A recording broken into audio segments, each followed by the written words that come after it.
Every morning. What's up every morning? Hello. I am Ron Burgundy. What's up, everybody? Welcome to the party. Today is March 12th. It is Thursday. Welcome to Simply Cyber's Daily Cyber Threat Brief podcast. I am your host, Dr. Gerald Auger, coming to you live from the Buffer Auger Flow studio. We got a great show for you lined up today. We're going to go through the top cybersecurity news stories of the day, including some actual real breaking news around Stryker Medical and a couple other ones. We got a lot to get through. If you're looking to stay current on the top cyber news of the day, to be an active, engaged, effective practitioner, or if you're looking to find community, build upon your existing skill set, and get that job or level up in cybersecurity, well, then you're in the right place, because that's exactly what we do here. 1,086 weekdays in a row. And today's looking pretty good, y'all. So sit back, relax, and get your coffee, because we're about to get to work.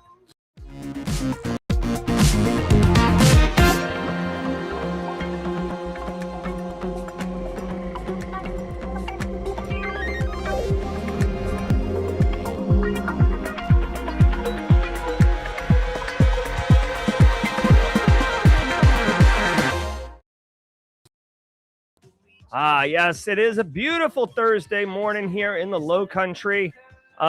Definitely very fortunate. The air conditioner decided to fail.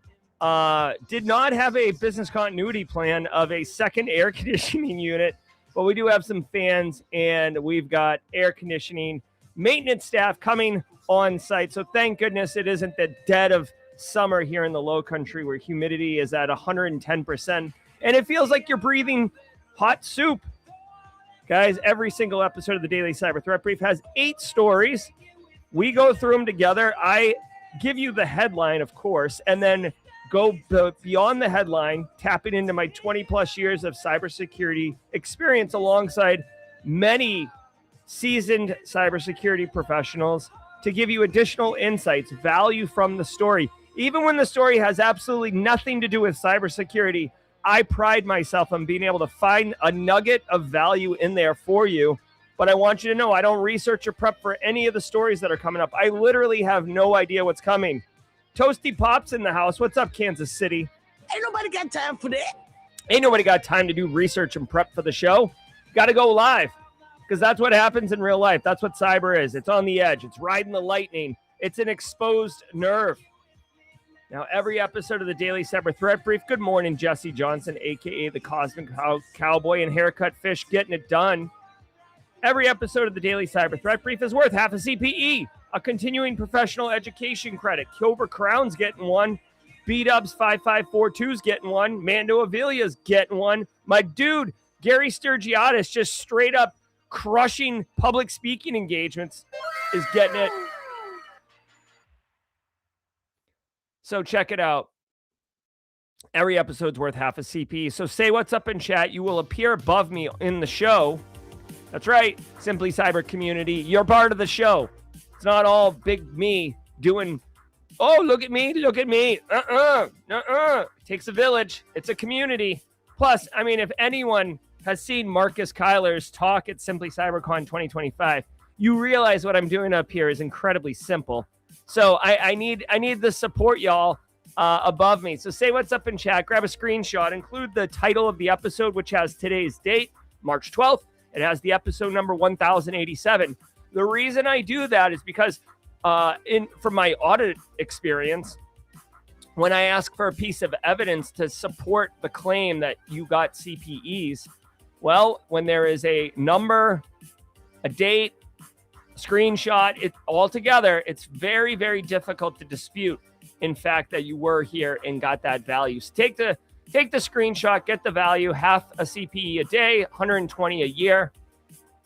Now, if you're here for the first time, we had a couple first timers yesterday, right? I think Rosie was a first timer. I don't know if Rosie came back. But hey, listen, if you're here for the first time, drop a hashtag first timer in chat. Let's go. Drop a hashtag first timer in chat, and we will welcome you with open arms, because we're an inclusive, supportive community, and we want to welcome you to the party, pal. Squad members know what to do if a first timer shows up. What's a first timer? You just stumbled onto the show. You're on LinkedIn doom scrolling. You're like, oh, what's this? You're on YouTube doom scrolling. You're like, what's this? you regularly listen on the Spotify and you want to catch the video. You normally replay, but your schedule changed. Your kids are on spring break, so you're not driving them to school. Whatever your situation is, holla at us, first-timers. Eric Stratton, second week. Welcome back to the party, pal. Welcome to the party, pal. All right, now, hey, guess what? Check it out. Thursdays, every day of the week has a special segment. And this guy in chat who dropped a squad membership, Haircut Fish, my man. This guy builds a custom meme every single day or every single Thursday. He basically makes a meme every single day. It's just on Thursdays. It is dedicated to this community and this show. And I don't censor it. It's typically at my expense, but in a good spirited way. We've got a first timer. Speaking of Haircut Fish, this guy's just modding like a boss too.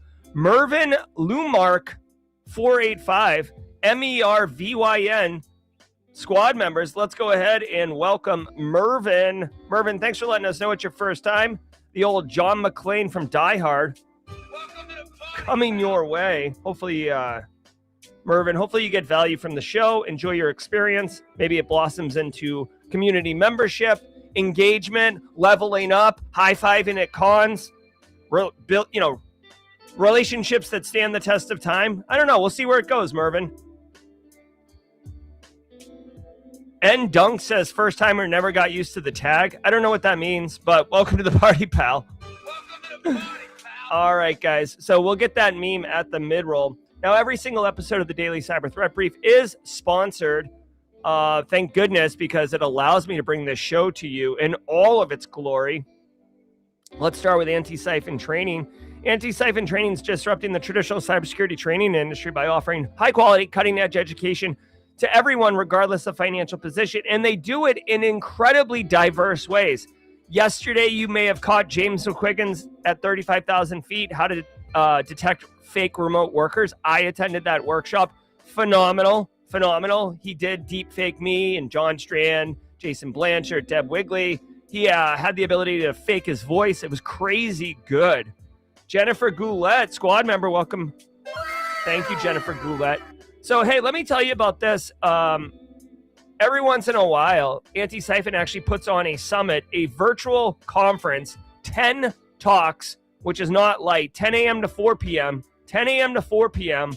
And the best part, this conference costs $0. So if you are thinking about working in a SOC, you're interested in blue, maybe you're a pen tester and you want to level up so you can start doing purple teaming, that could be an opportunity here. March 25th, 10 a.m. to 4 p.m.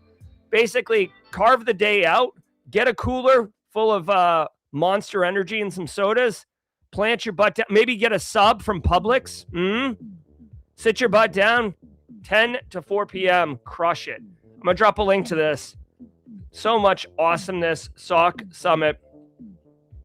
And of course, if you get asked in chat, drop a hashtag TeamSC. That's our rally cry.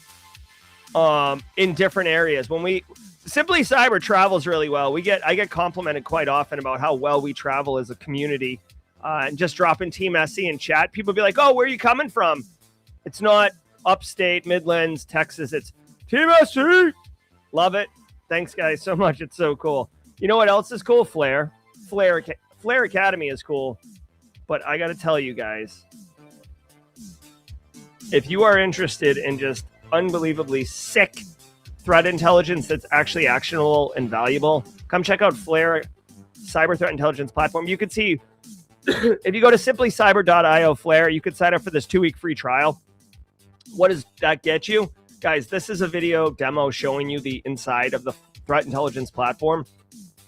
Basically, they go and comb the dark web. They have 7+ years of dark web data. They get fresh catches every single day of dark web intelligence, Telegram channels of cyber criminal activity, info stealer logs, etc. It's just sick, dude. And you can look for your domain, you can look for your users' names, you can look for passwords. This is basically a detection control, right? So if you get compromised and your controls fail to protect your organization, you can get in front of it and be aware that threat actors have you before they actually take action on objective, and you suffer real impact. All of this and you can check it out for free. You do have to fill out this form so the Flare team can actually verify that you're not a criminal. I'm serious. This platform is way too powerful if you wanted to turn to the dark side and become a cyber criminal. It's a 2-week trial. I've used it before for my work, and honestly, within 4 hours, you know how sick it is. Go to simplycyber.io/flare for more. Also, quick shout out to ThreatLocker, bringing the heat. ThreatLocker, let's hear from them. And then Mervyn Lamarck, I'm going to melt your face. And Dunks, I'm going to blow your socks off. So everybody, holla. Oh, also, hey, spoiler alert. This is just coming across the wire right now. The SOC Summit, this is crazy. They have a 5,000 person cap, so they can only register 5,000 people, which sounds like a lot. They're literally close to that number. So if you're even thinking about registering for this free summit, right? So, I mean, there's no skin off your back if you register and then don't go. I would recommend strongly registering if you even suspect you might go, as once it's full, right? You can only shove so many clowns in the Volkswagen Beetle. You know what I'm saying? All right, ThreatLocker. I want to give some love to the Daily Cyber Threat Brief sponsor, ThreatLocker. Do zero-day exploits and supply chain attacks keep you up at night? Well, worry no more. You can harden your security with ThreatLocker. Worldwide, companies like JetBlue trust ThreatLocker to secure their data and keep their business operations flying high. ThreatLocker takes a deny-by-default approach to cybersecurity and provides a full audit of every action allowed or blocked for risk management and compliance. Onboarding and operation is fully supported by their US-based Cyber Heroes support team. Get a free 30-day trial and learn more about how ThreatLocker can help prevent ransomware and ensure compliance. Visit threatlocker.com/dailycyber.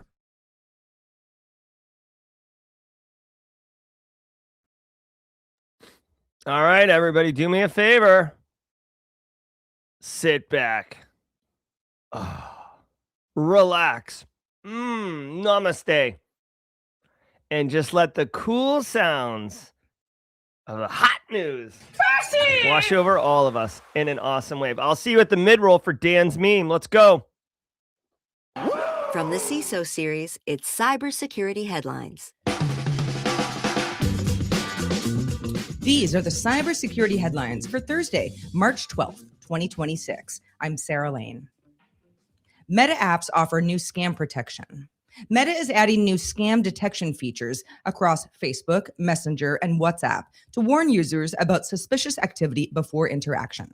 The updates include alerts for unusual device linking attempts on WhatsApp, warnings for suspicious friend requests on Facebook, and expanded AI-based scam detection on Messenger that can review chats for common fraud patterns. This is all meant to help users identify and block potential scams before they become a problem. All right. Two things. Number one, I mean, obviously, let's just point out the thing that everybody's thinking about. You see this graphic behind here with like the little ninja mask looking thing? This is like very, very close to what the new TMNT Magic the Gathering sets logo looks like. All right. Aside from that, guys, I love it. WhatsApp and Messenger. Meta taking a page out of the book of other platforms. I wish that this was a standard across all messaging platforms, essentially helping, non-tech people, general end users, the Aunt Dorotheas of the world, be a little bit more informed and get their hackles up about suspicious users, fraudulent activity. Listen, if they tell you that an unrecognized device was linked to your thing, that's not a scammer trying to, entice you into sending them money like a romance scam, or saying like, oh, hey, like a pig butchering scam. Like, oh, I left my golf clubs in your car. Are we still on for the barbecue Saturday? Right. Where they start you into a conversation. This is like, they're also getting your messages.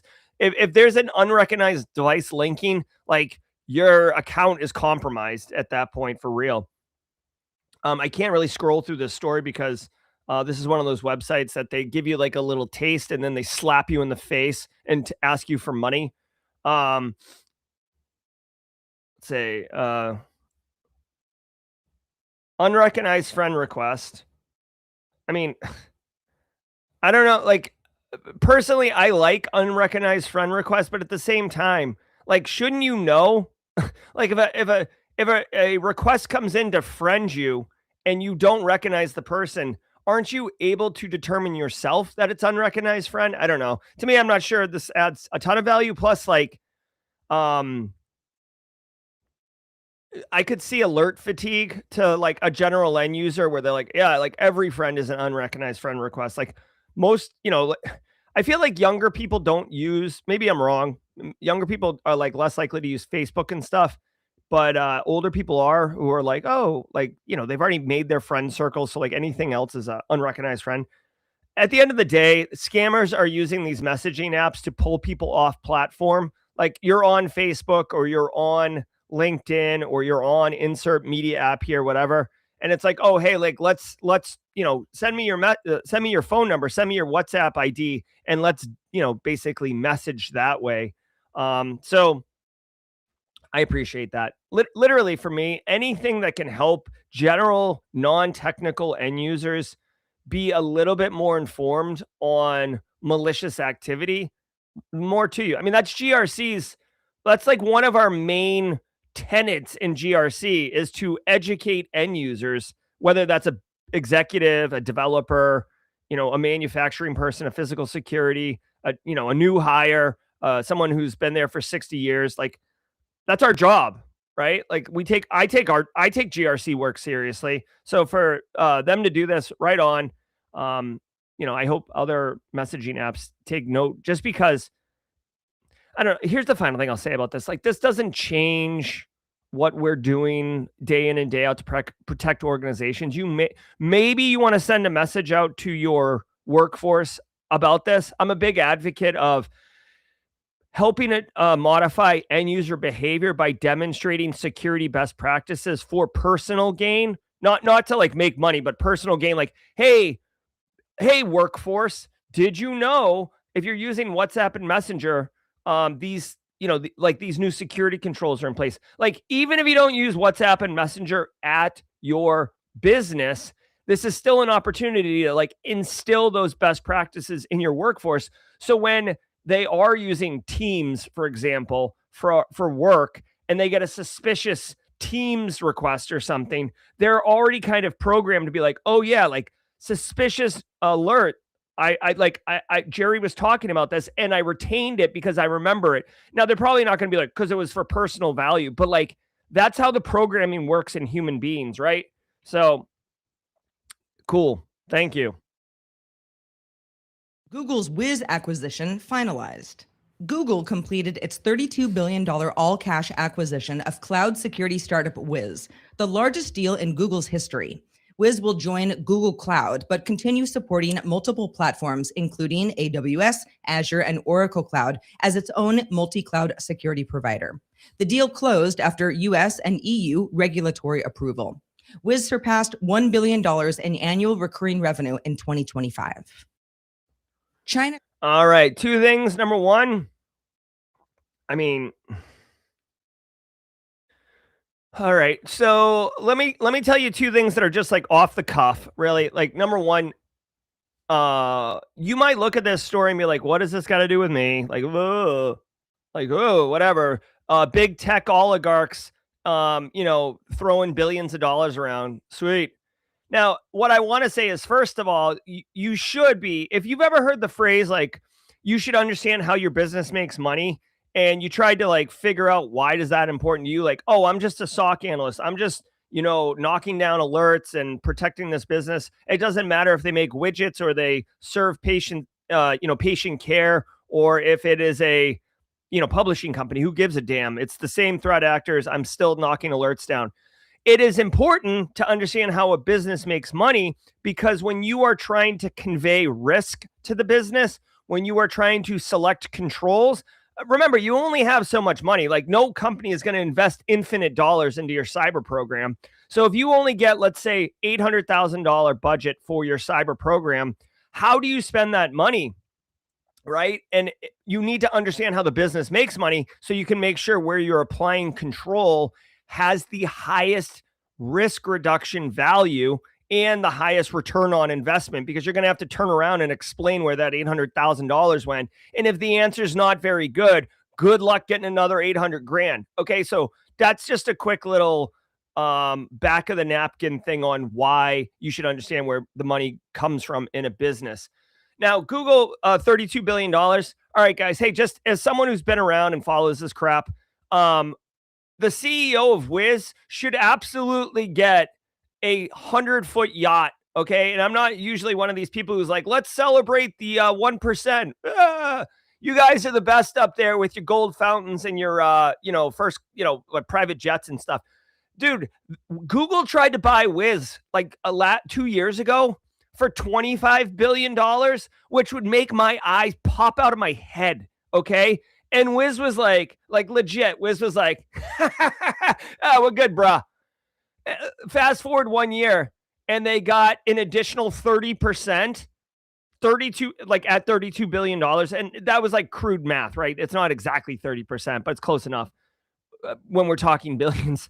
So whoever the CEO is of Wiz, like, bruh, he or she, whoever it is, like, just, way to go. Big gamble, big payoff. Now, as practitioners, CISOs, senior SOC engineers, especially people who are using Google Workspaces for their back-end infrastructure, like Two Thumbs, this guy here at Simply Cyber, what does this mean?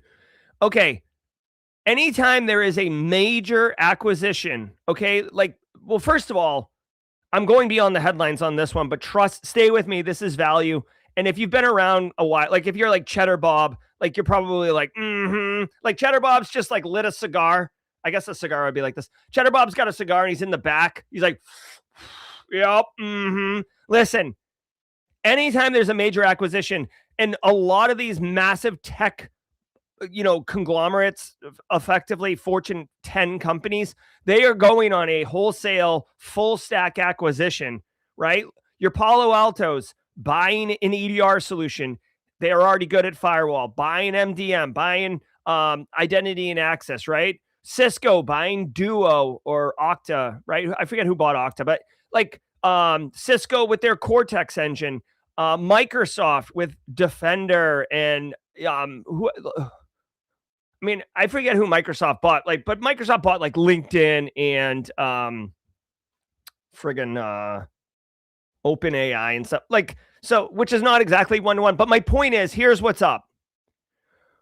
If you are baked into that solution, you use Google Workspace or you're on Microsoft 365 or whatever, when these acquisitions happen, you don't notice an immediate impact. It takes about 12 months for the acquisition to get integrated into the tech stack. And like basically it's going to be there and you're going to have access to it. And chances are leadership's going to be like, bro, like we already pay for all of this. Like, why are we paying for CrowdStrike as an EDR when, Microsoft has Defender, which we already have access to because of the E3 license that we pay for? Cut the CrowdStrike out. I'm not paying for two EDR solutions. Like that's a CFO, CEO conversation. But what happens is the tech that they bought doesn't always natively integrate. It's not like a Lego piece where you're just like, it just works perfectly. A lot of times it's like, it's almost like a door that like doesn't fit perfectly in the door frame. So like when you go to open it, you've got to like friggin' pull on it and it'll snap out. And like in the summer, the door swells. So it's a bit more of a problem, but in the winter, it's okay. Like that's what's up. And it takes a lot of like filing and planing down of the technology. Sometimes they'll just like get rid of a bunch of functionality because they just wanted to buy one piece of it. So anyways, just be aware. And if you work at Wiz, Google bought Mandiant. That's another perfect example. If you work at Wiz and you're in like a corporate position, with all due respect, you may want to start looking for work. Usually you get about a year before you start being identified as redundant, again, with all due respect. So yeah, good job, Wiz. But just so everybody knows, like that's what happens when these acquisitions happen. You should start a clock for 12 months on a lot of different things. Not always, right? I mean, Mandiant still does IR and no one calls it Google IR. Curbs state-run OpenClaw use. Chinese authorities have barred state-run I'm sorry, really quick. That's also like a service. The IR is a service. It's usually more if it's product acquisition. enterprises and government agencies, including major banks, from installing OpenClaw AI on office computers or personal devices connected to company networks due to security risks. OpenClaw is an agentic AI platform that autonomously manages tasks and accesses private data, raising some concerns over external communications and rogue behavior. Some employees and military families face restrictions, while other notices require prior approval. Chinese tech firms like Tencent, Alibaba, and Minimax continue promoting OpenClaw apps. CISA ordered. All right. Yeah. You know what? China, US, European Union, if Mars had a colony, every one of them should be curbing OpenClaw AI use. Okay? Like, it says banks and state agencies, but bruh, like, how about anywhere? Like, you can't. We talked about this yesterday. OpenClaw AI. The problem is this thing is, your AI agent, and just like OpenAI put a text field in front of an LLM and called it ChatGPT, and that unlocked everything. OpenClaw makes my cousin Pat accessible because all you got to do is pop a shell and run this command, and all of a sudden you got Karn over here making your background wallpaper unchangeable. So you can see this proliferate with very low to no technical knowledge or acumen. So sadly, people are firing this up all over the place, and what's ended up happening is they're giving permissions to everyone. There's a problem here. The problem is, first of all, OpenClaw will do what it wants to do in order to achieve its goal.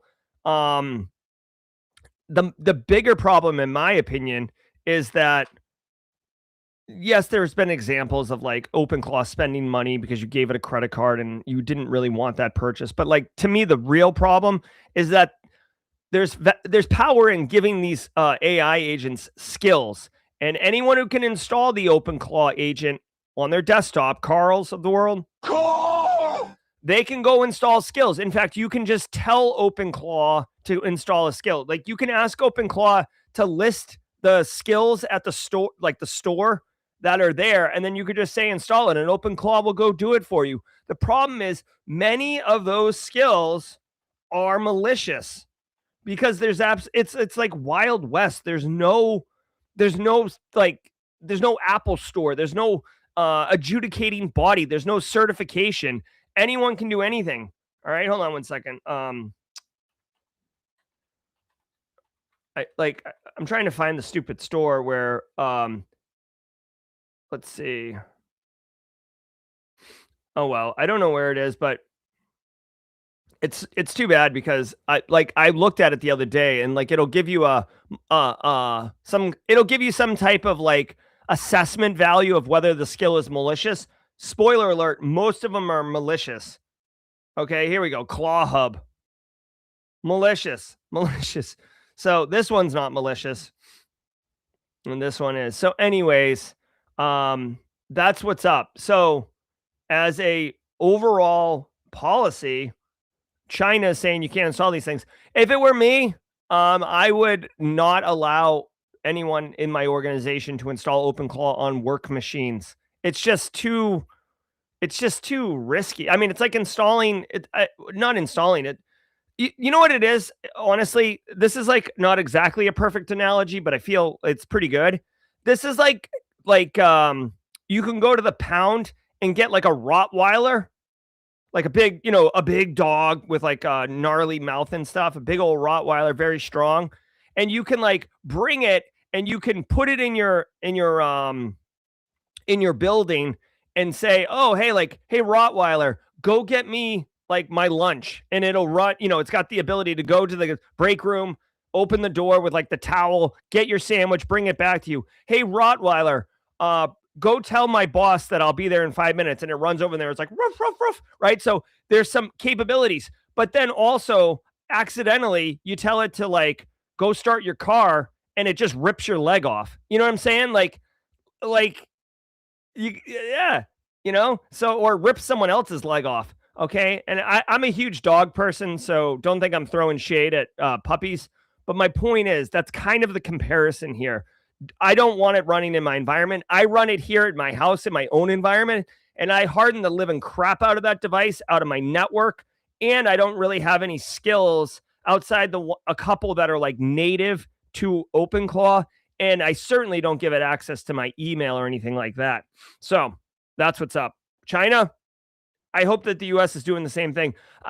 I would also say really quickly, you can look for this actual domain name, OpenClaw.ai. If you see it, maybe even just block it straight up. But you can also put in detections in your EDR to see if these things are running or being installed, and then you can curb it. N8N RCE flaw patch. CISA has directed U.S. federal agencies to patch a remote code execution vulnerability in the N8N workflow automation platform, actively exploited in attacks. The flaw allows authenticated attackers to execute arbitrary code, potentially exposing sensitive data such as API keys, database credentials, and CI/CD secrets. N8N patched the issue back in December, but Shadow Server reports over 40,000 unpatched instances online. Federal agencies have to remediate by March 25th, but CISA urges all organizations to secure their N8N deployments immediately. I love how the story just kind of glosses over the fact that federal agencies are running N8N in their environments. Like, again, I'm not trying to, gate or gatekeep or wall anyone, but like, I mean, obviously it's got to be approved and stuff. It's just, you don't really hear about federal agencies being on the bleeding edge of technology. So what's up, Cyber Shinigami? All right. So CISA saying if you run 8.8n, you gotta patch it. Thank you, DJ BSEC. Lots of people love N8N. It basically is a WYSIWYG workflow automation platform that allows you to hook in all sorts of AI. If you Google YouTube N8N, you'll find, here, let me just show you. N8N YouTube, like, just, there's a million videos out there of like, build an entire workforce, master 80% in 30 minutes, first AI agent. Like, hold on. I bet you if I say like money, it just annoys me that these people exist. 3 ways to make money with N8N. Complete guide, build AI agents that make real money. Stop learning. Do this to make money. Automation income streams. Passive income. Like, dude, it is a wild west of people who are trying to explain to you how you can make money just appear out of thin air. And like, I didn't really tell anyone this, but with Karn, one of the very first things I did was I did one of these just to validate that it was total hot trash. Spoiler alert, I was right. I'll tell you, ask me at jawjacking. Well, I'm not doing jawjacking today, but anyways, I did one of these things and I gave it like 7 days and I let Karn go buck wild. That's my OpenClaw instance back there. And yeah, these guys right here, what they should be doing is teaching you how to make money off of selling people on dreams of making money. All right. So if you're running N8N, even if you are not a federal agency, you should absolutely make this a priority, right? Find if you're running N8N in your environment. Okay, hold on. I'll share that in a second. If you're running, I assume this is the local. Hold on one second. Here's the thing. You can run 8.8n through the website, or you can run it locally. And there's you can use Docker to do it. 50,000 downloads a week. Obviously, lots of people using it. The RCE allows authenticated attackers to execute arbitrary code. So the risk is a little bit lower because they do have to have credentials. If there's default creds, if you have crappy, easy to compromise creds, if you're reusing passwords, you could get punched in the mouth. Okay. Remote code execution means that they'll detonate on the box itself. N8N runs on a machine. Hold on 1 second. Let me see if I can do this. No, hold on 1 second. I'm trying to get the value of the. It's definitely not a. What's interesting is that CISA is telling you to patch on this one, but it is not unauthenticated remote code execution, which I find interesting. Holy crap, bruh. This is bad. Okay, so according to the EPSS score, this is really bad. If you're running N8N localized instance, you have a 79% chance of being compromised in the next 30 days. Like, this is really bad, okay? Let's look at DJ BSEC's tool. He's updated it.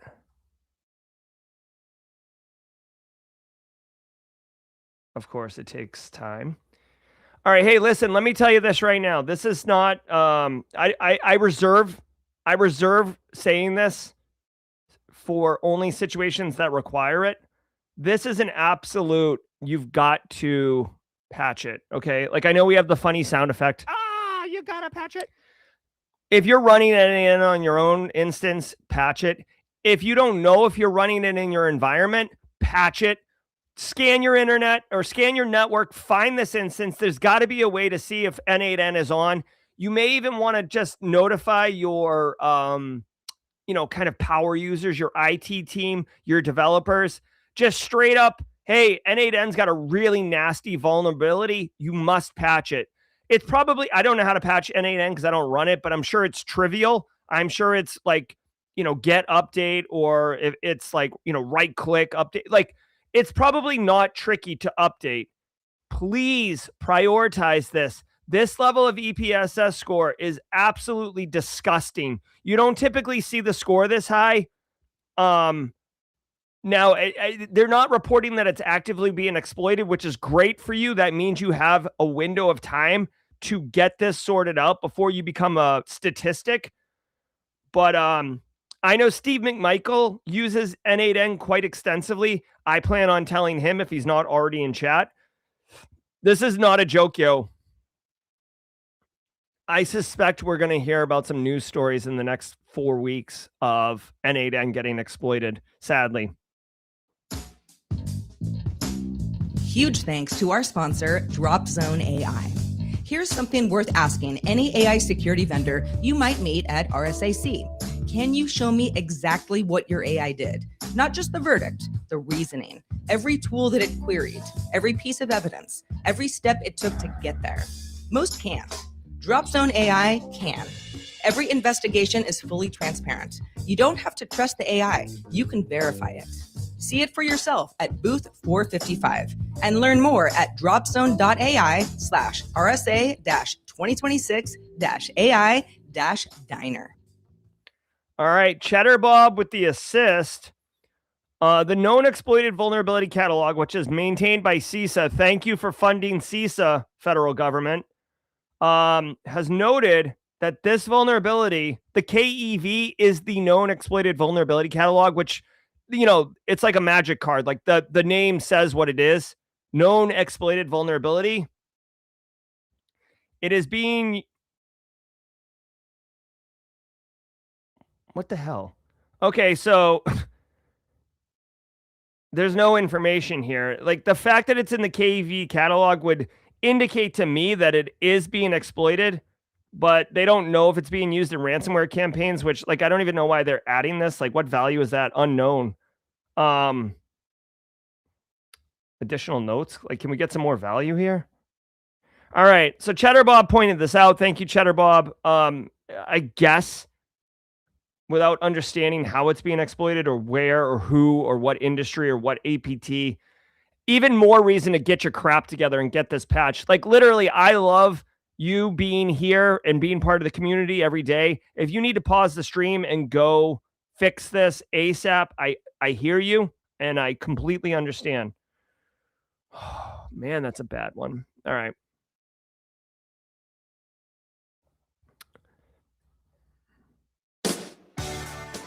Okay, we've been doing the Don't you forget about me all of March. I only have 3 sponsors this month, which means I read them in the intro, which means I'm able to go back and cut out this part of the show, which eliminates the copyright strike issue.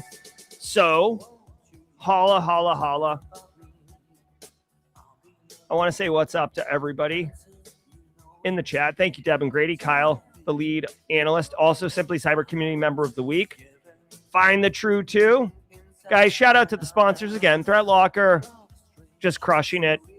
Anti-Siphon with a SOC Summit, register now. Flare with their threat intelligence platform. If you went through the process of getting validated for Flare and you've been using it, share your honest feedback in the chat. You know what I mean? I'm not asking you to give a positive review fraudulently. I'm asking, hey, what are your thoughts about it? All right. Every single day of the week has a special segment.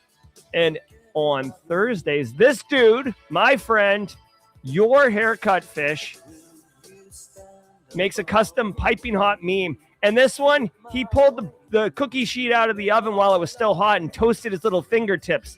This one is spicy. I love it. Guys, let me give you your meme of the week, and I'll let this wash over you for a second. This one's a bit fringe, a bit niche for everybody. Okay, here you go. Really quickly. So if you have been, following the show, I know you first timers might not get this reference, but I am in the throes. I'm in like book 7 of 14 right now of the Wheel of Time. It's a massive commitment. It takes like over a year plus to get through all the books. It's my second time going through it. It's awesome. I'm also a pretty avid Magic the Gathering, I guess, deck builder, since I hardly ever play it. And Dan has taken this opportunity to mash it up. So this is a scene from Wheel of Time. And you can see he's got me holding a magic card, casting some type of spell on it. So obviously my beard is fierce. Gary Sturgiotis, I'm challenging you for fierce beardness right here. So ladies and gentlemen, this is your meme of the week. I don't know. Dan usually tries to hide himself. Oh, I do see Dan. Dan is hidden in this picture. So if you'd like to play along for that part of the game, go for it. All right. Code Brew nailed it. All right. So let's get the la la la la's on. All right. Shout out to Dan. Thanks, Dan. All right, everybody. Let the la la's wash over you.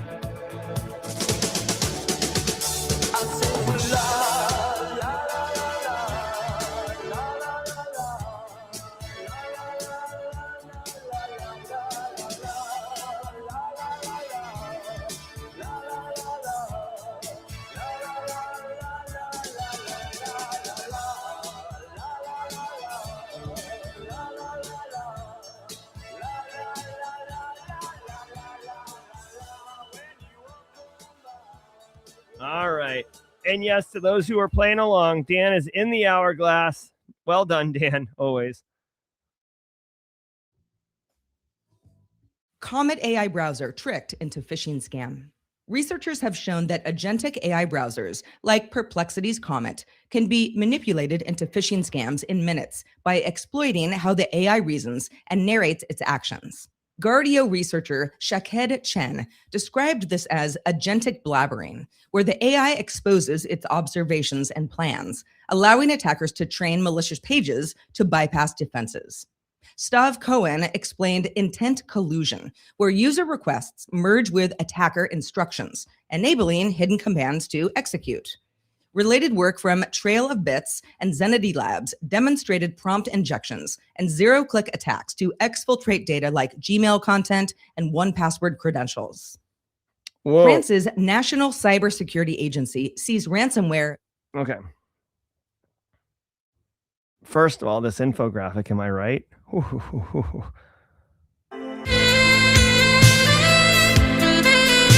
right.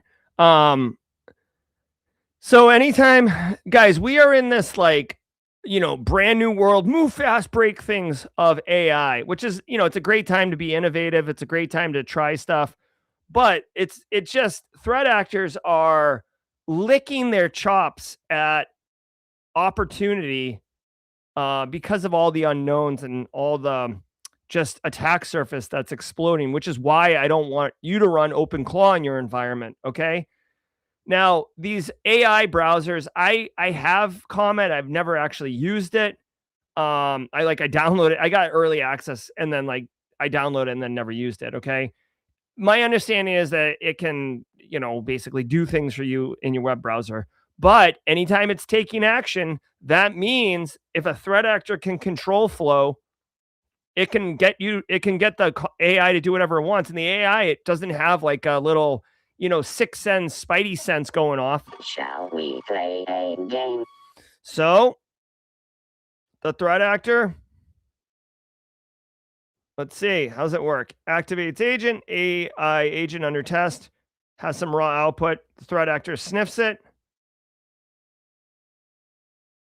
I don't even get it. I don't get it.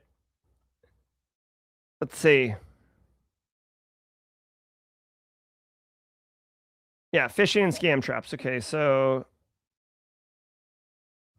how does it work now? Okay. By the way, blabber is kind of a scientific term, right? Agentic blabbering. I wish they called that something else. Roswell UK says the blabbering feature is a classic case of corporate oversharing. If the AI would just keep its internal thoughts to itself, the attacker wouldn't have a map. That's right. So the AI browser exposes what it sees, what it believes is happening, what to do next. So you can intercept this traffic basically to understand the AI's decision tree.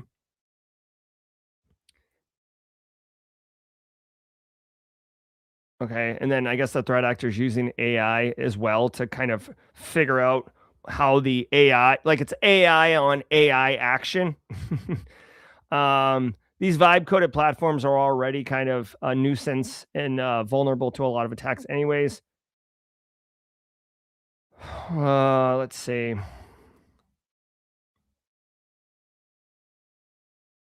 Oh my God. Definitely double infograph. Way to go, boys. Prompt to no guardian in less than 4 minutes. Attacker prompts with scam narrative. Okay, so what this looks like is... Okay, so here's what this looks like, okay? And this is a really bad situation for us, okay? It looks like there's two things going on here, okay? Number one, you have the AI browser, and that can be tricked to fall for phishing pages and basically take action on a user behalf and infect itself, right? So when they say no click or no interaction, there's still interaction. It's just the AI agents doing it on your behalf.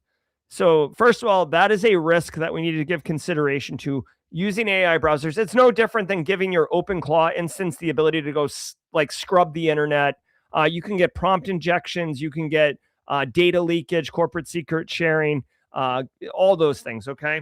That's one problem. And I'm just going to put that over there, put a pin in it, okay? That's not even the biggest problem. What the threat actors are doing in this case is they're using generative AI to vibe code phishing landing pages, but then they're iterating with AI, with the Comet browser, for example, to look at the maliciously developed landing page to determine if it's flagged as suspicious or not, and then iterating to make the landing page look different and keep doing it until it's no longer flagged as suspicious. And then they put it out into the world, knowing that the AI browsers and potentially just normal browsers with human end users will not flag it as suspicious. So this is an evolution and a development in the threat actor playbook, especially kind of the cyber criminal threat actor, to get more effective landing pages that perform better, are more effective, and can trick AI. All right. So this is definitely something you got to be mindful of. Again, you can't even educate your end users on this one because you're not going to get in front of an AI end user. You're like, hey, shall we play a game? You're like, no, Joshua, no, we shall not play a game. Joshua, let me explain to you what a phishing landing page looks like. No problem, Dave. Or, I guess it was David Lightman in War Games. My point is you can't train the AI. So this is scary development, okay? if you're allowing your workforce to use AI browsers and you personally. Okay, the other thing I'm going to say, this reminds me very strongly of another capability that was much more manually intensive. But listen to me, Conti ransomware gang, CONTI, Conti ransomware gang in like 2019 was like the rage. Like Conti ransomware was undeniably the best, most effective, scariest, number one FBI's most wanted ransomware threat actor gang. Okay. And basically, when the war in Ukraine happened, the gang split up, and one of the Ukrainian members leaked all their internal documentation. The whole reason I want to get to the whole reason I tell you that is because some of the information that came out outlined their corporate infrastructure and their organization. And they literally had developers making the malware payloads. And then they had a QA testing team that had licenses to Microsoft Defender and CrowdStrike and SentinelOne. And they would run the malware payloads on the current version of Defender, SentinelOne, CrowdStrike, etc. And if the EDR solution, that endpoint detection and response, stopped the Conti ransomware malware payload from detonating, they would send it back to the development team and say, hey, listen, SentinelOne's catching it. You got to fix it. And they would fix it. Then they would run it. And if it successfully bypassed or wasn't detected by the major vendor EDR solutions, they would then ship it. And they were just doing this over and over, which is why they were so successful. It's kind of the same thing here, except AI is being used to faster iterate over these things. It's crazy. Ransomware drop. The French cybersecurity agency, also known as ANSSI or ANSSI, reported 128 ransomware attacks in 2025. That's down from 141 in 2024, partly due to law enforcement operations like Operation Endgame. SMBs remained the main targets. Healthcare and education sectors saw the largest year-over-year increase. Qilin, Akira, and Lockbit 3.0, Lockbit Black were the most common strains, with new variants also observed. Overall cyber incidents stayed stable at 1,366 confirmed cases. Data exfiltration claims rose, and DDoS attacks declined. All right. We got some information coming out of France. Ransomware attacks are down. We knew that, but the payments are going up. Not payments, like the amount of money being made with ransomware is going up, but the amount of incidents is going down, and the likelihood of a threat of a victim paying is going down. So all those numbers might sound confusing. 28% of victims are, oh God, I wish I knew either not paying or paying. That's very unuseful for this conversation. Basically, more people have backups and defense capabilities, but the ones who do not are paying. You could see here this graphic: ransomware attacks in 2025. The beige is 2024. The green is 2025. You could see ransomware attacks continue to go up.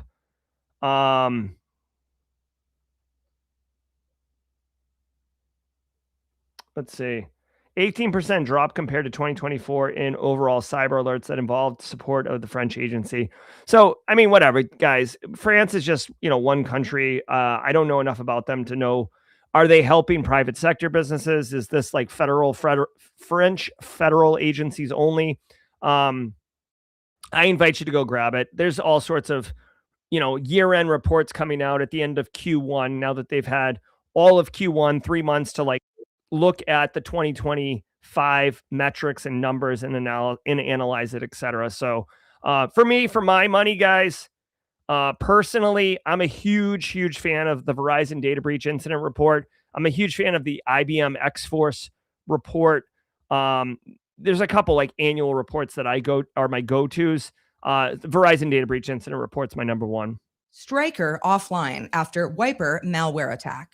Yeah, this is huge. MedTech company Stryker is offline after a wiper malware attack claimed by Hendala, an Iranian-linked pro-Palestinian hacktivist group. The attackers say they stole 50 terabytes of data and wiped over 200,000 systems, servers, and mobile devices, affecting offices in 79 countries. Staff reported losing both corporate and personal device data. Internal services and applications were also disrupted, forcing some teams to revert to manual workflows. Handala, linked to Iran's Ministry of Intelligence and Security, has targeted Israeli organizations since December of 2025 with destructive malware. All right. Yeah, this is probably, in my opinion, this might seem like a whatever story, like, oh, hey, insert, sometimes I'll be like, insert industry, insert company, insert threat actor, suffers, whatever. This is not that. This is pretty massive, okay? First of all, this is a serious attack. Second of all, this could be an indicator of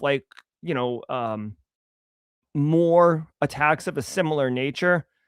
So let's take a minute and talk about this. I've only got 4 minutes left for the show. So what's the next story? Hold on 1 second. Let me see what this is. Researchers uncover phones and Google. All right. So researchers find something in an app I've never even heard of from Google. Great.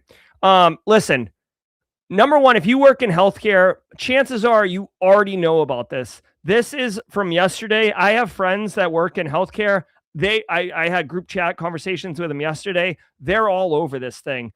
So at this point, like if you work in healthcare and you're hearing about this from me for the first time, after you get sorted out, you should probably revisit your threat intelligence intake.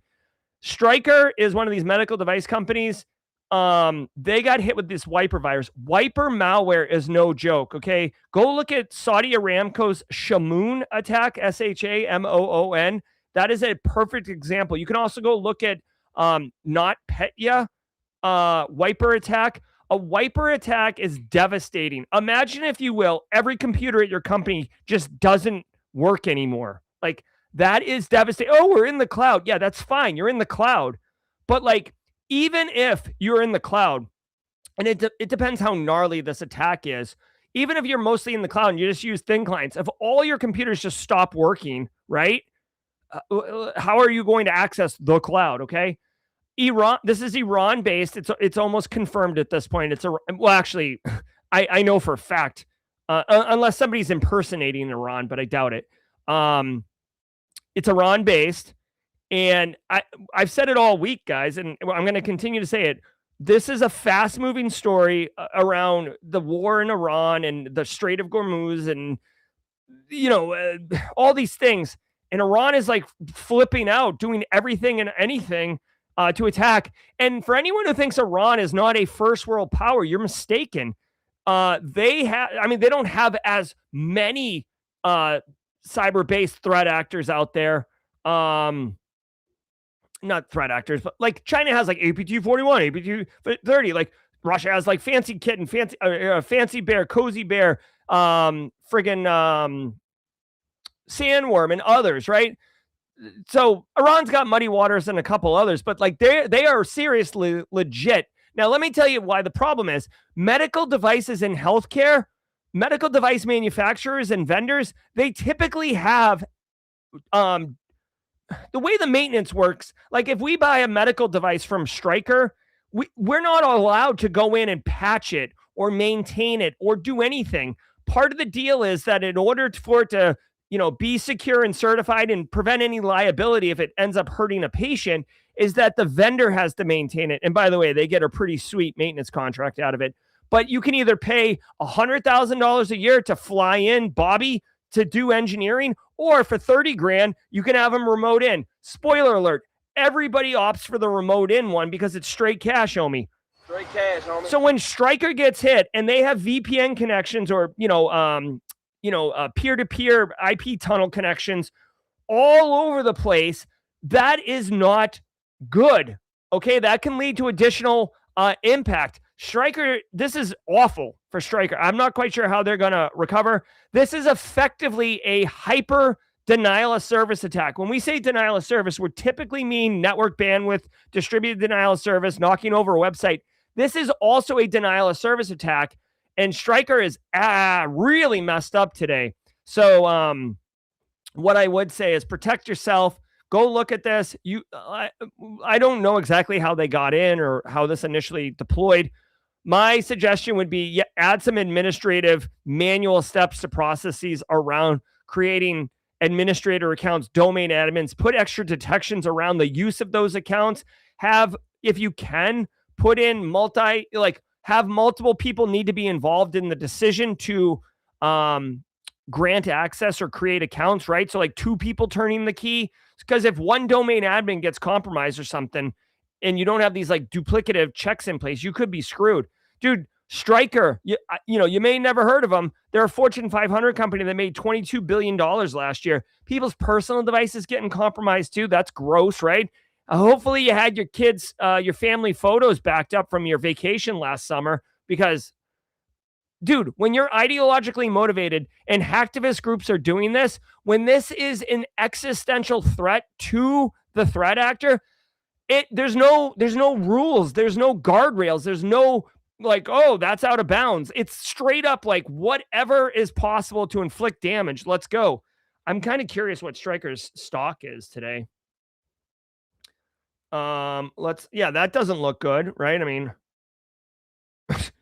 so, I mean, looking at Stryker stock, again, this channel is not for financial advice. They were trading at $360 a share. They're down to $347. So just not awful, but, a 8% dip, as casually Joseph will likely do, buy the dip. But my thing is, I'm actually, just as a case study, going to follow this. This is gross for Stryker.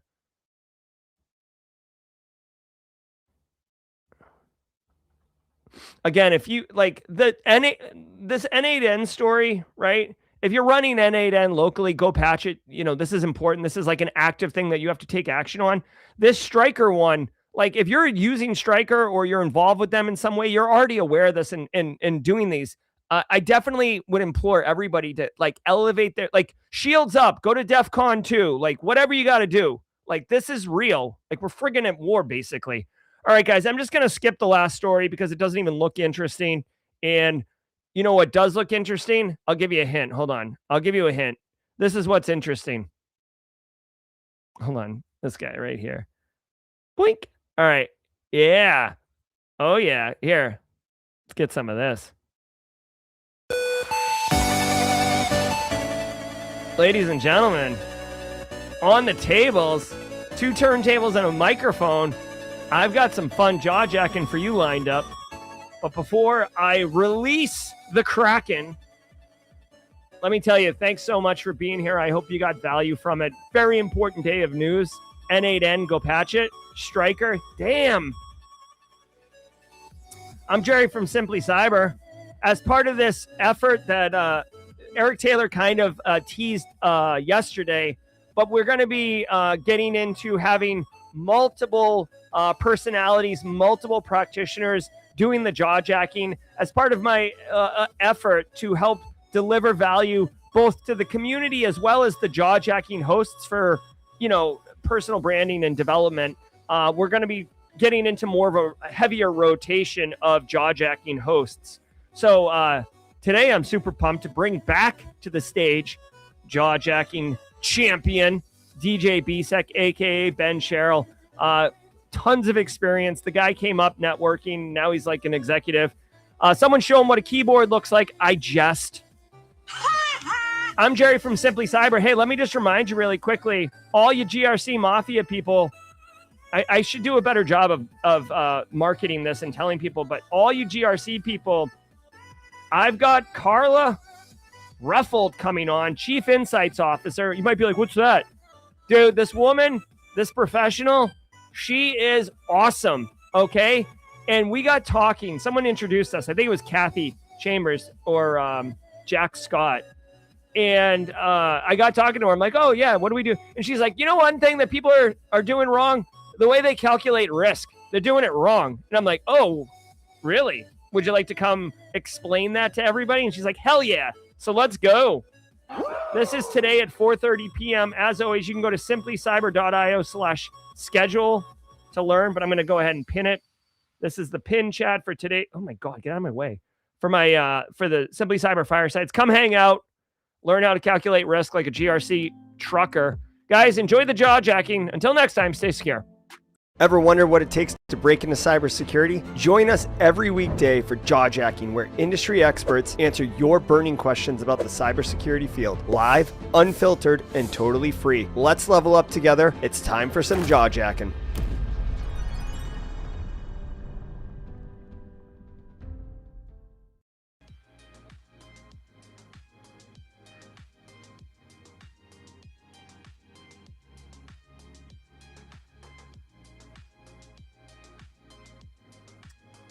You have no audio. You have no audio.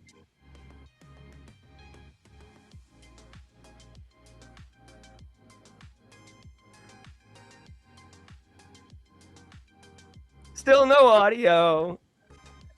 We can hear your music, but we can't hear your voice. So I'm the what do you call this? I'm your entertainment. Like, you know, in like minor league hockey games or minor league baseball games, they have the sausage run the bases in between innings. That's what I am right now. I am a sausage running the bases. You know, it's funny too, because DJ Bisek always makes fun of my audio because he's like a big old audio engineer. And now look who's laughing now. Funny. Damn it. All right. Enjoy the show. I'm going to show you what's wrong. All right, here, let's do this real quick. I'm going to show everybody why Jerry was screaming and yelling. So, number one, let me start by saying I'm happy to be back. But I saw a whole bunch of people in chat screaming and yelling that they wanted to talk to the manager because we didn't do the last story. So I'll do the last story. But I run multiple microphones. So I have a wireless mic. I've got this mic here. But the only way I can get music to you guys is to run through this mic and everything else. So I've been using my wireless mic forever. And I just turned this set back on. The reason is because I didn't have this nice little spot. And now you can hear me. All right. So anyway, let's see here. I've got chat pulled up. So I'll go through here real quick. Since I already have this up right now, we'll go ahead and look at this. So this was the last story. It says researchers uncover leaky Looker vulnerabilities in Google's Looker Studio. I, like Jerry, I have no clue what in the world leaky Looker is, or the Google Looker Studio. It says basically 2 separate attacks. Tenable researchers identified a weakness in how Looker Studio handles authentication and data connections. The platform allows reports to retrieve data using either the report owner's credentials or the view. It says potential impacts, vulnerability. Okay, here we go. Vulnerabilities, connections to Linky Looker with the range services to include. Basically, it looks like it, without going into true detail and looking at everything, it looks like maybe there might be some SQL injection or something with the stuff. Yep, this script allows a new report to run a custom SQL. So that's all it is. SQL queries allows you to get authentication into the back of the database. There you go. So there you have it. We did all the stories today, quick and easy. The last story that Jerry did was the big one for the day anyway, because that's huge. All right, let me pull this back over here so I can go through and see if I can't search through and see what questions we got. I know it's been a while since I've been on here. I know I was on here a couple of weeks ago while I was traveling. I popped in to set a couple of things. Let's see what this question is. Simple Cyber, you keep saying we need 120 CPEs to renew our certs, but I keep reading online that we only need 50. Okay, here's the deal. The renewal for certifications depends on what cert it is. When Jerry is saying 120, he's probably talking about an ISC 2 or ISC squared, whatever you want to say. Our CISSP, we have to have 120 CPEs every 3 years. So when Jerry says 120, that's what he's probably referring to, is the 120. 50, it may be 50 for the specific cert that you have, and maybe 50 for a 3-year cycle for yours. Like he always says, go out, find out what cert you have, and then look that up. And those are the CPEs that you need to make sure that you have for CISSP and higher certs. they're wanting 120. That's all that is. Y'all let me know if the music's too loud. There you go. James is putting it in there too. For CSSP, you need 40 each year for a total of 120 over 3 years. Yeah. So you know what? If you're getting 50 a year, and look, like Jerry says on here, 120. If you come every single day on here, and you get your half a CPE, I think we did the math at like 225 or something. You're going to end up with all of your CPEs for 3 years within a year. But I would say this: don't just use just this for your CPEs for the whole year. Use this. Number one, use this. I mean, this podcast every single morning is great for threat intelligence, great for education, but also do other things other than just this, because there's a lot out there, and there's many ways to get CPEs. But make sure you come every morning, grab your half a CPE each day. It's quick, easy, and like he always says, this is a fun way to interact with 300 plus more people and find out what's going on. It's like we're having our own little conference every single morning. All right, easy question here. Let's see. What's everybody's favorite password manager? My better have works with many different So, I mean, honestly, there's the three big ones, right? You got 1Password, you got LastPass, and you got Bitwarden. We all saw what happened with LastPass.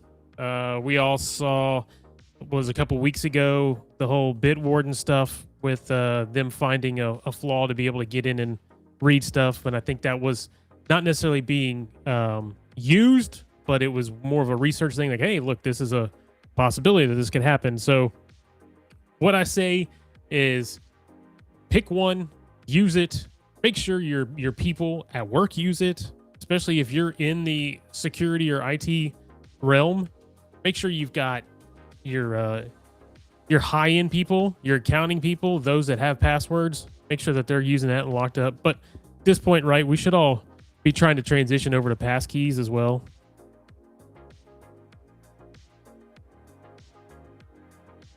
Yeah, and Jerry's putting in here that he about the Bitwarden story. Bitwarden did fund that research, so they found the flaw, and I think they fixed the flaw right away. So it wasn't necessarily a like, oh, this is out in the wild. I think Bitwarden had somebody come in, basically what you should do, right? You should have somebody come in and pen test you. They pen tested it, checked it out, hit the software on the back end, made sure that that everything was kosher, found some issues, basically gave it to Bitwarden. Bitwarden turned around and said, oh, hey, okay, and they fixed, I believe they fixed it. Yeah, I was saying, if you come every single morning, you're going to get around 120 for the year, because we say half a CPE, and when you remove holidays and weekends and that stuff, you end up with like 220, 230 days. So divide that by 2, 110, 120.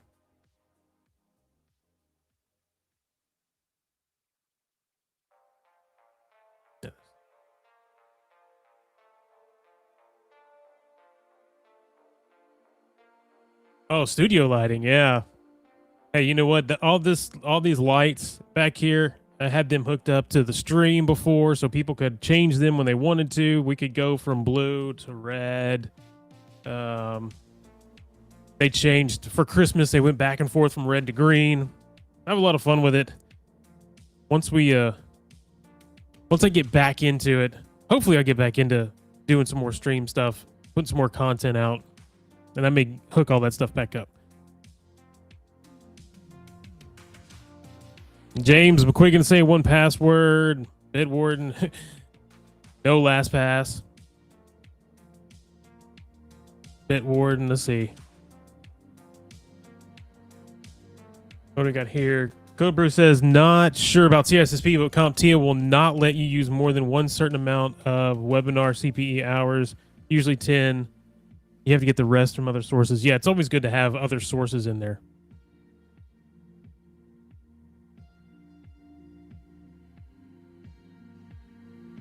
Yeah, I think this story, so Cheddar Bob put this out, Intra ID is rolling out passkey supports. So in all reality, passkeys have been supported on Intra ID for a while.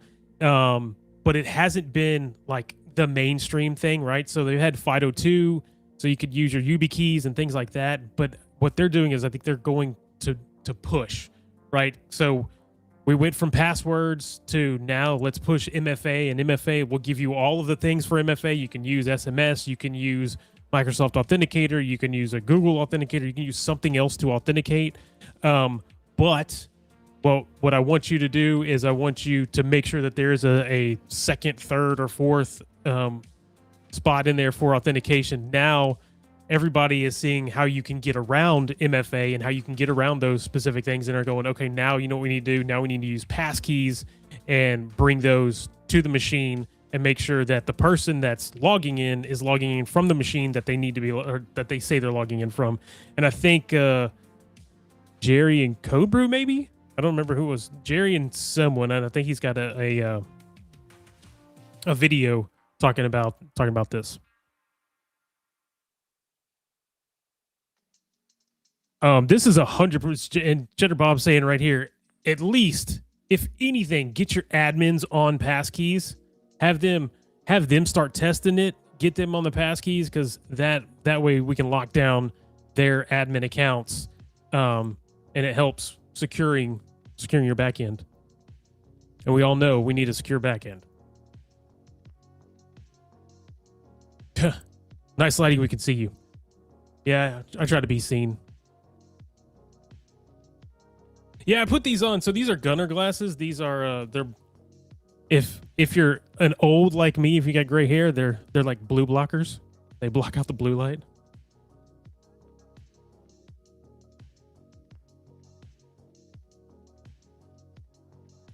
Oh, I've caught up. All right.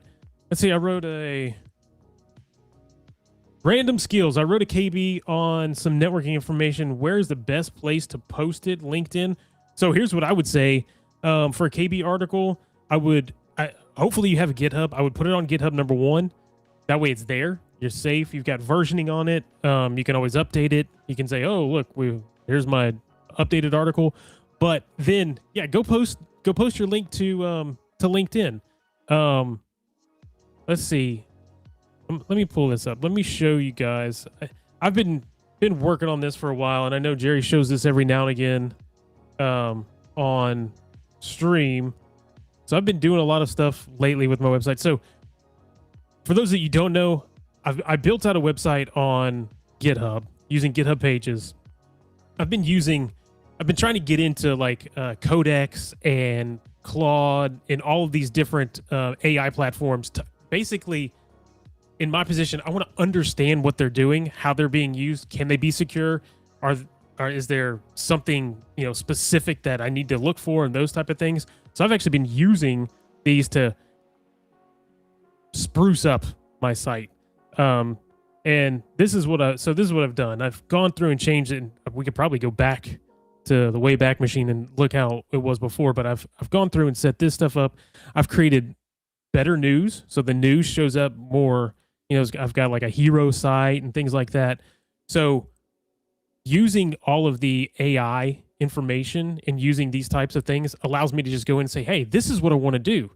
And then it automatically creates it for me and does it. And it's pretty amazing. But then now you've got Claude security, you have Codex security in place as well. Then you can use these things to say, okay, this is great, but is it secure? And you go in and you write, your skills, you go in and write different types of prompts that they're going to follow. That way, when it goes to code, it codes securely. So we're shifting left as opposed to shifting right. So you're putting the security into it. But yeah, I've done a whole bunch of different things on here on my site. But to your point, or to your question, create a repo, put that stuff in there, and then put it out. And see, this is what I do. I put my stuff out on here, and then when I go post something on LinkedIn or wherever, then I'll reference my site. That way you get stuff over to your site. They don't just see that you wrote a KB article, but they also see all of the other stuff you've done. Like, oh, if they come in and they were to look at my repos or whatever, oh, hey, he's got a repo here. Oh, here's another repo. So you can go in and look at that. What's this blue team stuff he's got up here? Oh, he's got an EPSS scanner. He's got a header analyzer, different things. it just shows that you've got more going on than just your KB article, right? Because you want to put that out. Like Jerry said when he was introing me, self-branding. Self-branding is a big deal, especially in our field, because you need to let people need to understand that you know what you're talking about. And the way to let everybody out there know you know what you're talking about is to put stuff out there and put stuff out there that's legit, that they can go out and they can use and be a source of reality when it comes to all of this, all the junk that's out there. All right, let me scroll back up.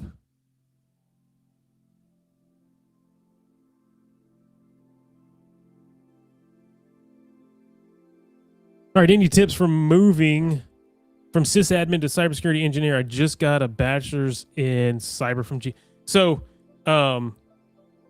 that's kind of where I'll give you my quick synopsis of where I came from. So I was in help desk for a while, moved in, did like systems administrative stuff, computer, like help desk stuff, building computers, worked at plants, refinery plants, went in.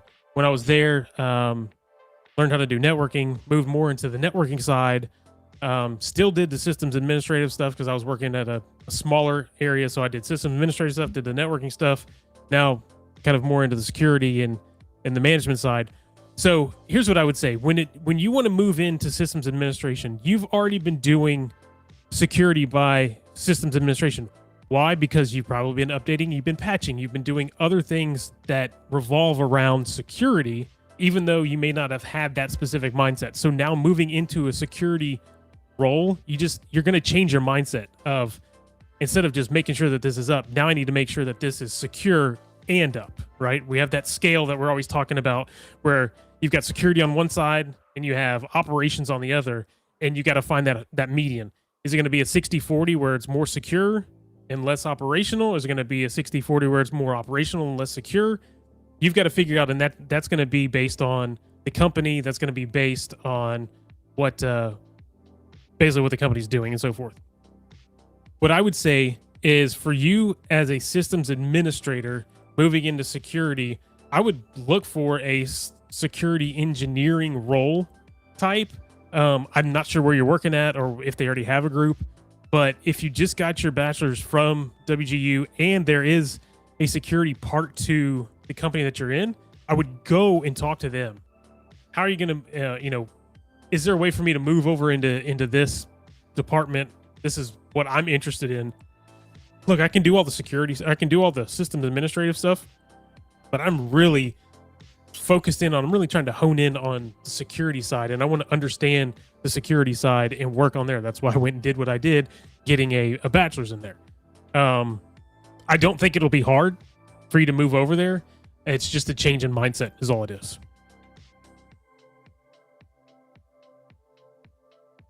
Hopefully that it kind of answers and gives you something. Hey, it says nothing's playing. Let me remove this from here for right now since it's not hooked up. All right, to help get your question recognized. Let's see. We got here. Oh, James, that was amazing with the GitHub. So I did the same, and my website apparently is now on there too. Thanks for. Yep. Yeah, and so one thing I've been looking at is GitHub. It'll allow you to put stuff on there, but there are limitations. So there's limitations in how much traffic you're allowed. I think you might be allowed 100 gigs of traffic, which is probably plenty for somebody that's just adding stuff on there.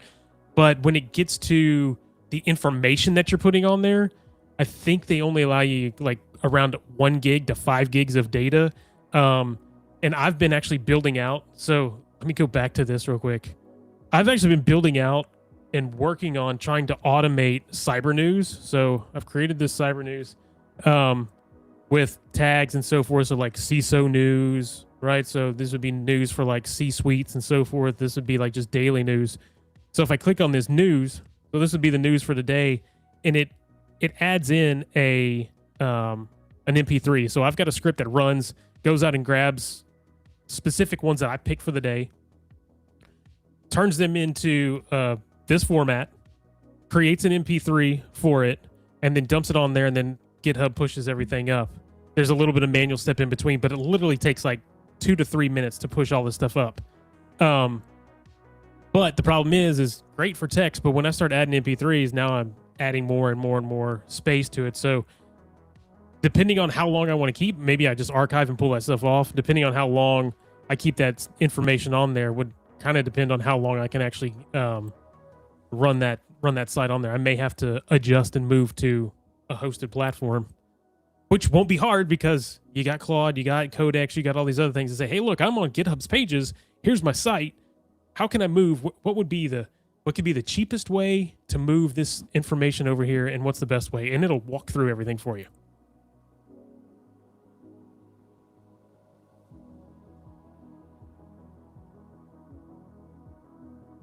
Phil Stafford. I built my website using Claude. I write out a whole bunch of plan. That's the other thing is the planning. Go in and do planning. Let it plan it out for you. It says, hey, do you want to do like this? Do you want to do it like that? Give it, in the planning stage, you also want to give it websites that you like. Hey, I really like the way this looks. I really like the way that looks. There's a whole bunch of different places. I sent it to Jerry earlier. I don't think he popped it on there. There is a guy on YouTube called, his name is Chase AI. Look him up. He is great. He's got a whole bunch he puts out a ton of content on Instagram and TikTok and all that stuff, but he is very much into Claude. He was into Claude and N8N, and now he's kind of gone away from N8N and like, hey, because Claude doesn't need it. You don't need N8N anymore. You can use Claude with a whole bunch of different plugins that allow you to work on this. He talked about OpenClaw, how OpenClaw was hyped, and you don't actually need OpenClaw anymore. If you wanted to do this, you could just use Claude with the remotes. He's got a ton of information. But I'd check him out. If you are one that's wanting to get into AI, you don't know a lot about it, that'd be a great place to start. Do I want to drop my site? So my site is just djbsec.com. Sierra. So you go to my name, djbsec, and then just put .com at the end of it, and it will pump it over there.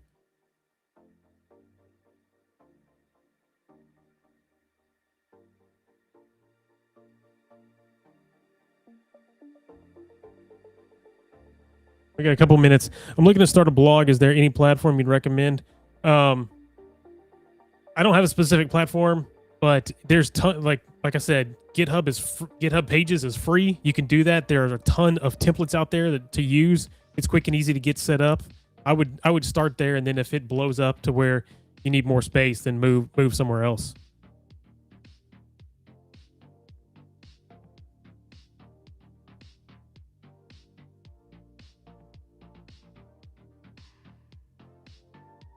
Let's see, I have a custom domain and have GitHub Pages hosting my site on that domain. You'd never know. That's exactly what I've got. So when you go to djbsec.com, it pumps into GitHub Pages, and you would never know the difference. Go buy your domain, and $5 or whatever, $50 for 10 years or something like that. What distro do you use? So when it comes to Linux, I don't use a lot of Linux. I've got Mac. I use some Mac, so I use OS X. Usually when I'm doing something with Linux, it's usually on Kali or some type of Debian. I use Ubuntu as well. Just depends on what I'm doing.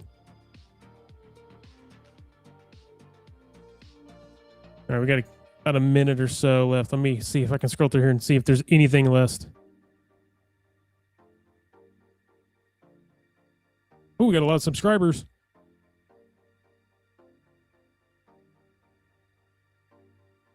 Oh, you know what?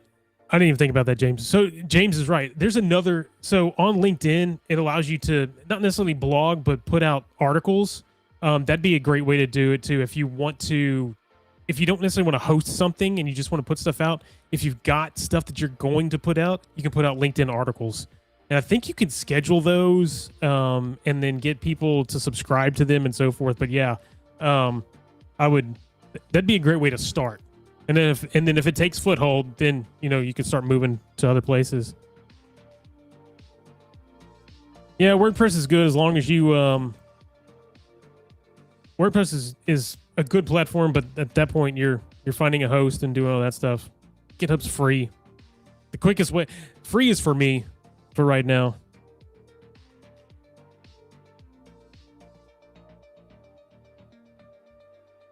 No problem, J. Raj. See ya. All right, we're getting to the end. It is 8:30, and I've got honeydews that I've got to do today. So, I'm gonna bounce. I want to thank everybody for hanging out. I know, man, that seemed real quick. 30 minutes, boom, in and out. But thank you all for being here this morning. It's been a while since I've done this, and now I've got to remember how to close everything out over here. Let me get my graphics up. Yep, free is for me. That's right. Let me find this. Man.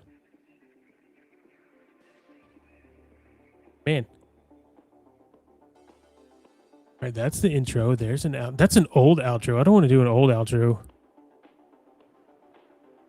There we go. We got a new one. All right, everybody. It is 8:31.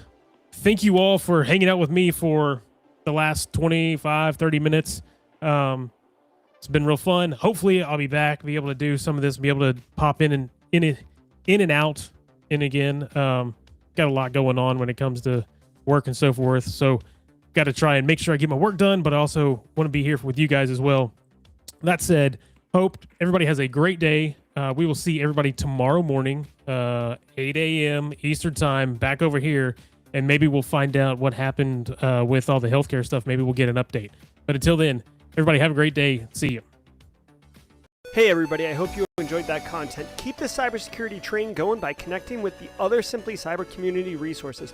We have the Discord server that's lively and always keeps the conversation going. You can connect with me directly on LinkedIn. And also every single weekday morning on the Simply Cyber channel, we're doing live daily cyber threat briefings, 8 a.m. Eastern time, as well as Thursday at 4:30 p.m. We're doing live stream interviews with industry experts, and we produce videos that we push out every Wednesday morning. I'm Jerry from Simply Cyber. I hope you enjoyed the content, and we'll see you in the next one.